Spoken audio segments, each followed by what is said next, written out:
Welcome back to Range Anxiety TV, and today I've got a special treat for you. I've got me melon out. I knew you all wanted to see that. The chrome dome, the skid lid kid. You know, it's a good thing. But they say hair only grows on... Exactly, you didn't even have to beep that out. I wasn't game to say it, YouTube.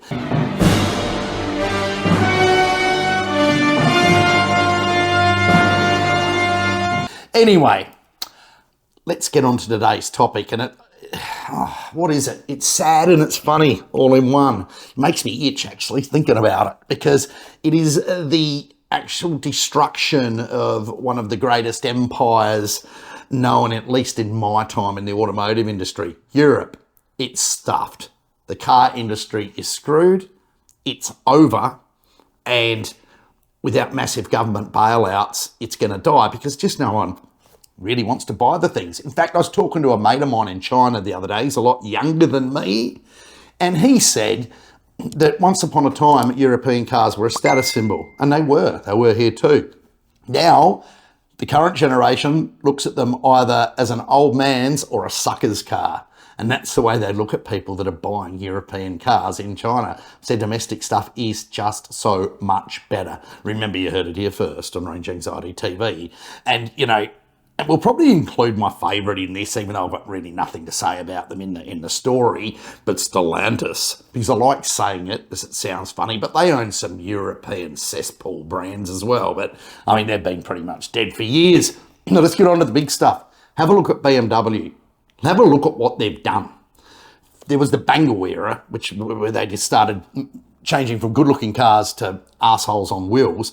And now we've got the Bucky Beaver era, where they've got the kid apparently out of the cafeteria and put him into the design department. And they're making some of the ugliest looking cars on the road and sabotaging their business with it, to the point where not only do people in China not want to buy these cars, but people in actually all around the world don't want to buy these cars. And it looks like an arsehole, a beaver. You know, it's not a good looking thing. But of course, they're going hydrogen, aren't they? Well, no, they're not. We did do an epicast on this, an episode. And between now and then, they just sacked Oliver Zipse, or Zipsy. He was the CEO, and he was the one that did the handshake deal with Toyota. So with him out the way, they'll be able to neatly sidestep the fantasy and stupidity that is hydrogen-powered motor vehicles. But they did get all the press for it. So quite smart there. Will BMW survive? Let's give them the range anxiety rating. I reckon 7 out of 10, because basically their engineering is good. They just make cars that look like arseholes, beavers on crack, whatever you want to call them. Just not good looking cars anymore. And stupid cars, really not fit for purpose. And, well, they're fit for purpose, but they're just not what BMW should be. Give me an E30 M3, that was like the pinnacle of BMW, and from there it's been all kind of downhill. Let's get on to the next one. Mercedes-Benz. Now that was, once upon a time, you could buy Mercedes-Benz in the 80s. That was more solid than a brick shithouse, would last forever. Just did everything. It was actually also, the S-Class was the showcase for tech.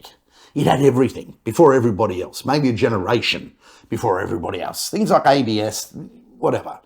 And they built good cars up until about 2014, when we went into the check engine light era, which is where everything just throws a code for everything. And there's modules for this and modules for that. And I had a mate with a 4 or 5-year-old C-Class the other day. Headlight bulb went out, $2,200, buddy. Headlight control module. Had to come from Germany too. So he was driving around like a pirate with one eye at night till he got it in. Like, this stuff is just unacceptable, right? And I don't care if you're Mercedes-Benz, or I don't care if you'd probably expect it on a Pagani, because they, 3 slaves make 2 of them a year. Mercedes, you've got no excuse. You're the oldest car company in the world. And let's have a look at their current mess-ups and the things that are really going to damage their business. That EQS up there, it just looks like another arsehole. It's not a good looking car. It looks like a Honda Civic that someone's been feeding too much steroided up chicken to. It's big, it's fat, it just doesn't work. And to drive it, look, it's made of beautiful stuff and it goes a long way and it does all sorts of things well, but it's like there were 10 different departments and they each got one part of the car to do and none of them spoke to each other. And they threw it all together at the end and made like, you know, when you'd mix up all the leftovers at breakfast and I think the old Poms used to call it bubble and squeak. Well, the Mercedes doesn't squeak and it really doesn't get you bubbling when you drive it. The brake pedal doesn't, it feels like it's connected to a block of wood. The infotainment it's all there, but it's super hard to use. It's just, and people are running away from these things in droves. Cars that were $300,000 brand new in demonstrator form with 300 kilometres on the clock, still on their first factory charge, a year later $140,000. So yeah, they're not good. But, you know, it's not all about the electrics. Let's have a look at the good stuff they've done. Petrol, like a 4-cylinder C63. Now it has some nice tech in it. It's a hybrid. It's got an electric spoolie-woolly turbo in it, but it's also 2.3 tonne. It's expensive as hell. It's a 4-banger, and it sounds like a brush cutter on steroids. People are just, how can I explain it? The only way you'd ever drive one or own one is if it was given to you, and people have stayed away from them in droves. Maybe the ones that are out there that, you know, they're 220 or 30 or 40,000 here. Maybe the ones that are out there in 6 months' time that when the owners are just sick of them, you can buy them for 38 grand. That'll probably be a good thing then. But, you know, it's the most complicated car. The moment it's out of warranty, it'll just cost you probably 20 grand a year to keep running. Just don't. Mercedes have actually self-sabotaged at the highest level. I give them less than BMW. I give them a 6 out of 10 survival rate. I mean, they'll always survive because either A, the Chinese will gobble them up, or B, the German government will bail them out. 6 out of 10. Sorry, Merc, but you did it to yourself. Now, let's get back to my favourite, VW. The company that is more, well, no, it's not as big of an automotive cesspool as Stellantis, but its financials are actually worse. These guys are shutting down factories in China and giving them away to Chinese car manufacturers. Nobody wants them. And it's a shame because it didn't have to be this way either. They did it to themselves when they sacked Herbert Diess in 2021, who actually had a vision for the company, and they bought in some old bag of farts from Porsche, a bean counter, that is obviously, look at the financials, a clueless wanker. Right. The financials, like I just said, are just shit. It's a money furnace, Volkswagen at the moment. And they can't even get the basics right. Take a Golf, you know, not even the electric ID drum brake shitbox thing that nobody wants, that's slow and it's overpriced and it's really ugly looking asinine car. Thanks, Camissa. Have a look at the software. The shit just doesn't work.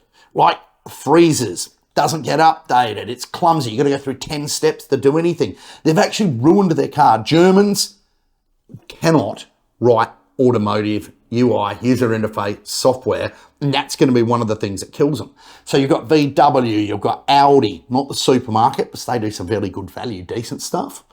Porsche, I mean, they're their own separate thing. They're probably going to do a little bit better long term because there's enough old, you know, prostate survivors out there that spend their cashed in super buying them. I mean, they do make beautiful petrol cars and they actually make okay electric cars, but the stunts the dealers pull to give you an allocation for a car, like just, I'd wipe that off the bottom of my shoe before I bent down to them.